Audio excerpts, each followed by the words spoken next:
Hi నమస్తే welcome to my channel Vasumathi's vlogs. Last వీడియోలో ఇలా పచ్చిమిర్చి గార్లిక్ కట్ చేసేసాను. అక్కడికి టైం అయిపోయింది అనేసి, ఎందుకంటే రోజు నేను మినిమం 10 నిమిషాలు లేదా 11-12 నిమిషాలు, ఇంకా ఎప్పుడో ఒకసారి ఎక్కువ పెడతాను. ప్రతిరోజు ఒక వీడియో పెడతాను కదా, అందుకని ఇది కట్ చేసి మళ్ళీ కంటిన్యూ చేస్తున్నా.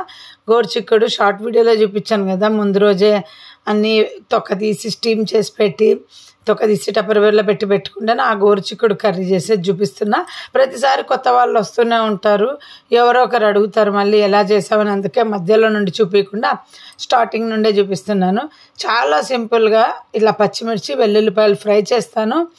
ఆ స్టీమ్ బాయిల్ చేసి పీచ్ అంతా తీసి కట్ చేసి ఫ్రిడ్జ్లో స్టోర్ చేసుకున్న గోరుచిక్కుడు ఒకటి వేస్తాను, ఉప్పు వేస్తాను, ఫ్రై చేసేస్తాను, అయిపోయా.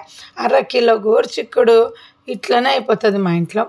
ఇంకా అంటే పప్పు ఉన్నా కానీ పప్పు లేకపోయినా కానీ మ్యాక్సిమం నేనైతే పప్పు చేయను. 1/2 కిలో చేసినప్పుడు, 1/4 కిలో చేసినప్పుడు పప్పు ఉందనుకోండి, అట్లా 1/4 కిలో చేస్తాను. 1/2 కిలో గోరుచిక్కుడు ఇంకా ఏం వేసుకోమండి. ఇంత కారం ఎక్కువ కావాలంటే పచ్చడి పక్కన పెట్టుకొని ఎవరికి కావాలో పచ్చడి కలుపుకొని ఆ తర్వాత గోరుచిక్కుడు నంచుకుంటాం మేము. లంచ్ బాక్స్లో కూడా మీరు చూసే ఉంటారు. గోరుచిక్కుడు కానీ ఆలు కర్రీ కానీ ఏదైనా ఉట్టిగలా కలిపి పంపను, కొంచెం ఆవగాయ కలుపుతాను. అన్నానికి చప్పదనం లేకుండా సెట్ అవుతుంది, ఈ రుచి తగిలి టేస్టీగా ఉంటుంది. ఎవరు చేసుకోకపోతే ట్రై చేయండి మళ్ళీ ఇలా గోరుచిక్కుడు. కానీ కొంచెం ముదిరినదే ఉండాలి, పూర్తి లేతది పనికిరాదు, పూర్తి ముదిరినది పనికిరాదు, మీడియంగా కొంచెం పెద్ద సైజు ఉండి ఇలా గోరుచిక్కుడు కొంచెం ఫ్రెష్నెస్ తక్కువ, అదే ముదురుగా ఉన్నా పర్వాలే. పూర్తి పాడైపోయినది అయితే పనికిరాదు, అది టేస్ట్ రాదు, అది గుర్తుపెట్టుకోండి. ఏ రోజు ఆ రోజు చేసుకోలేము. ఇది పొద్దున్న స్టీమ్ బాయిల్ చేసి పీచంతా తీసి అట్లా పెట్టేస్తే కొంచెము పై తడి ఆరిపోతుంది, ఆ తర్వాత చేసుకోవాలి. ఇలా చేసి అన్నీ ఆన్ ది స్పాట్లో పీచు తీసి స్టీమ్ బాయిల్ చేసేసి వెంటనే ఫ్రై చేస్తే ముద్ద అయితే అవుతుందండి, అది మాత్రం చెప్తున్నా. చాలా సంవత్సరాలుగా హైదరాబాద్లో ఉన్నప్పటి నుండి చేస్తున్నది ఇది, ఈరోజు చేసేది కాదు. సో మనమంతా గోరుచిక్కుడు కట్ చేసి టమాటాలు, ఉల్లిపాయలు, పచ్చిమిర్చి ఇలా వేస్ట్ చేస్తే పిల్లలు తినరండి. బెండకాయ ఫ్రై, గోరుచిక్కుడు ఫ్రై, దొండకాయ ఫ్రైలు వేయండి. చిన్నతనం అంతా పిల్లలకు ఫస్ట్ ఈ ఫ్రైలతోనే కూరగాయలు అలవాటు చేయండి. ఇప్పుడు మా పిల్లలు చూడండి, చిన్నప్పటి నుండి బెండకాయ ఫ్రైలు, దొండకాయ ఫ్రైలు తిని ఇప్పుడు వాళ్ళు వెట్ కర్రీలు అడుగుతున్నారు.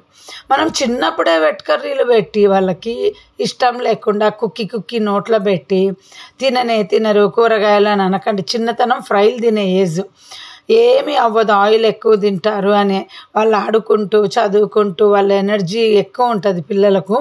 సో పిల్లల విషయంలో ఫ్రైలు పెట్టకూడదని కాదు, ఓవర్ ఆయిల్ మనం చీజులు, బటర్లు, బర్గర్లు ఇవి పెట్టకూడదు. కానీ ఇంట్లో చేసే సాదా సీదా కర్రీలకేముందండి, అంత ఆయిల్ తినమని పెద్దలు తినకండి. నేను ఫ్రైలు చేస్తే పిల్లలకి ఎక్కువ పెట్టి నేను మా ఆయన రుచికి కొంచెం పెట్టుకుంటాం అంతే. వాళ్ళకి ఎప్పుడు చెప్తాం, ముందు మీరంతా తినండి, మాకు కొంచెం చాలు అని. 1/2 కిలోలో అందరం కూర్చొని తిన్నప్పుడు ఈక్వల్గా తింటాం, కానీ బాక్సులు అవి ప్యాక్ చేసినప్పుడు వాళ్ళందరికీ ఎక్కువ పెట్టి నేను రుచి కోసం తింటాను. సో ఎప్పుడు మనం తినే ఫుడ్డే పిల్లలను తినమని ప్రెజర్ చేయొద్దని చెప్తున్నా. నేనైతే చిన్నతనంలో ఎప్పుడు కూడా మా పిల్లలను రిస్ట్రిక్షన్ పెట్టలేదు. ఇప్పుడు మా పిల్లలే మాకు పెద్దగా అయినాక ఆయిల్ ఎక్కువ పెట్టద్దు అంటారు. ఏదైనా టిఫిన్ చేసినప్పుడు కూడా ఆయిల్ ఎక్కువ ఉంటే చెప్తారు. సో చిన్నప్పుడు కొంచెం ఆయిల్ ఎక్కువ ఉంటే పూరీలు, ఫ్రైలు, చపాతీ వీటన్నిటి కొంచెం ఆయిల్ ఎక్కువ వేసి పెడితే పిల్లలు చక్కగా తింటారు. ఇంకా మా అమ్మ వాళ్ళంతా అంటారు, నెయ్యి వేసి పెట్టు, పిల్లలకు నెయ్యి వేసి కాల్చేవాళ్ళు మా వైపు అంతా కూడా. చిన్నప్పుడు చపాతీ కానీ ఏదైనా పిల్లలకు ఫ్రెష్ నెయ్యి పెట్టుకొని నెయ్యి వేసి కాల్చేవాళ్ళు. సో చిన్నపిల్లలకు ఆయిల్ అవాయిడ్ చేయడం అనేది పెద్ద చెయ్యొద్దని నా సజెషన్. ఆ తర్వాత మీ ఇష్టం. ఇంకా ఇది మోదీ కేర్ది 100 డ్రాప్ గిన్నెలు తోమే లిక్విడ్. పని మనిషితో ఇప్పుడు గిన్నెలు తోమించుకుంటున్నా కదా, నేనైతే డైల్యూట్ చేసి ఆ చిన్న డబ్బాలో పెట్టుకుంటా, పక్కన రెడ్ క్యాప్ ఉన్నది.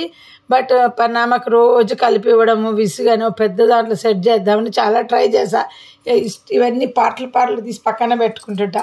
బాటిల్స్ పొడవైనప్పుడు ఇట్లాంటి క్యాప్స్కి అవి మార్చడానికి అన్నమాట. ఆ క్యాప్ తీసి డిష్ వాషర్ దానికి పెట్టి పట్టక మళ్ళీ ఇబ్బంది పడి ఆమెకు ఇంకా ఇప్పుడు తీసేసి ఆ డబ్బా సబ్బు తెప్పించినానండి. సరిగా తోమలేదు అంటే లిక్విడ్ మీద దొబ్బుతారు ఈ పని వాళ్ళు, ఇంత లిక్విడ్ పోసేస్తారు. ఇవేమో కాస్ట్లీ. నాకు నీళ్లు డైరెక్ట్ లిక్విడ్ ఇయ్యి నేనే నీళ్లు కలుపుకుంటా అంటే, వద్దులే తల్లి నీకు సబ్బే తెప్పిస్తానని విమ్ సోప్ తెప్పించినానండి. నిజంగా పనామకు లిక్విడ్లో ఇవ్వటం లేదు, కానీ ఇప్పుడే తెప్పించాను ఈరోజు ఇది అయిపోయినాక.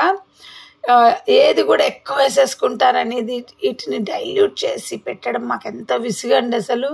డైల్యూట్ చేసి ఒక డబ్బా పెట్టి, పైగా 2 ఏళ్ళుగా పని మనిషి లేదు కదా, పని మనిషితో అడ్జస్ట్ అవ్వడం కూడా నాకు కష్టమైపోతూ ఉంది. సబ్బు తెప్పించినాను కదా ఆమెకి. అసలు గిన్నెలన్నీ ఆమె ఎప్పుడైతే చేత్తో గిన్నెలు తోవడం మిగిలి పెట్టిందో అప్పటి నుండి నాకు ఎంత హాయిగా ఉందో. ఎందుకంటే కాఫీ కప్పులు, తిన్న ప్లేట్లు అన్నీ ఎప్పుడప్పుడు డిష్ వాషర్లో పేర్చుకుంటూ వస్తాను. ఆ తర్వాత అది నిండిన తర్వాత 2 days once నేను డిష్ వాషర్ వేస్తున్నానండి. ఆమెకు కొన్ని చేత్తో 600 రూపాయలకు నెలకు కొన్ని గిన్నెలు, అంటే అర్ధపూట గిన్నెలు అనుకోండి, ఒక పూట గిన్నెలు ఆమెకి వేస్తూ ఒక పూట నేను డిష్ వాషర్లో. సో నాకు డిష్ వాషర్ బిల్లు సేవ్ అవుతుంది, సర్ఫ్ సేవ్ అవుతుంది, అంత సగం కరెంటు అంత తగ్గుతుంది అన్నమాట.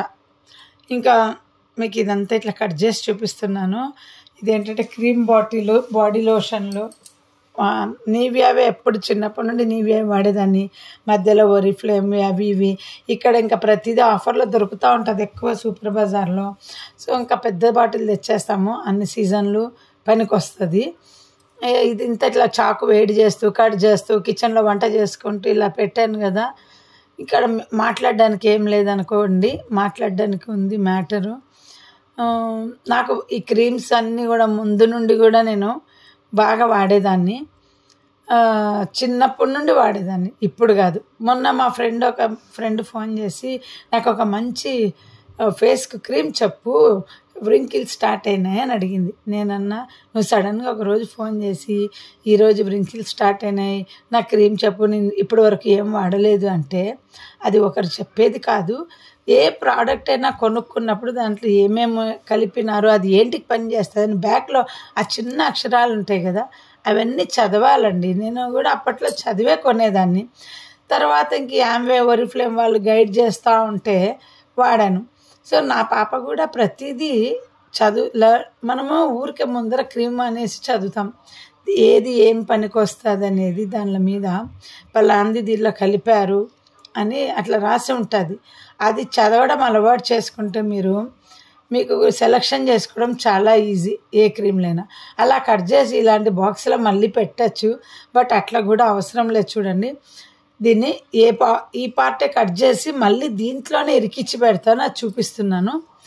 సో నేను నా చెప్పినాను, నన్నెందుకు అడుగుతావు, నా ఫ్రెండ్ది మొన్న ఒక నెంబర్ పెట్టాను కదా మీకు ఒకరిది యూట్యూబ్లో. తను ఎవరో కాదండి, నా ఫ్రెండ్ అండి. చాలా కష్టపడి తను వాళ్ళ పాప MBA చేసింది. తను మంచి క్వాలిటీ అనమాట సెరమ్స్ అన్నీ అమ్మేది. ఒకసారి నేను హెన్నా కూడా వాడుతున్నానని ఎప్పుడో లాంగ్ వీడియోస్లో చెప్పిన, అది కూడా తనది ఎప్పటికీ వాడుతున్నా. సో అప్పట్లో నేను చెప్తాను, హెన్నా వాడాను, నీ ప్రోడక్ట్ చాలా బాగుంది, యూట్యూబ్లో చెప్తానంటే ఇప్పుడే వద్దు, ఆన్లైన్ స్టార్ట్ చేస్తున్నా చెప్పొద్దని అట్లా 2 ఏళ్ళు అయిపోయింది. ఇప్పుడు తను అడిగింది, చెప్తావా నా దానిది అని. ఇప్పుడు కూడా ఆన్లైన్ కాదు, బిజినెస్ టు బిజినెస్ అంతే. సో నేను అన్న తనకి, మన ఫ్రెండే ఉంది కదా, తన సజెషన్ తీసుకో చక్కగా, నీ స్కిన్కి ఏం వాడాలి, నీ స్కిన్ ట్రీట్మెంట్ లాగా చేసి తను సజెషన్ చేస్తుంది, ఫాస్ట్గా క్యూర్ అవుతుంది అని చెప్పే. Bye, see you.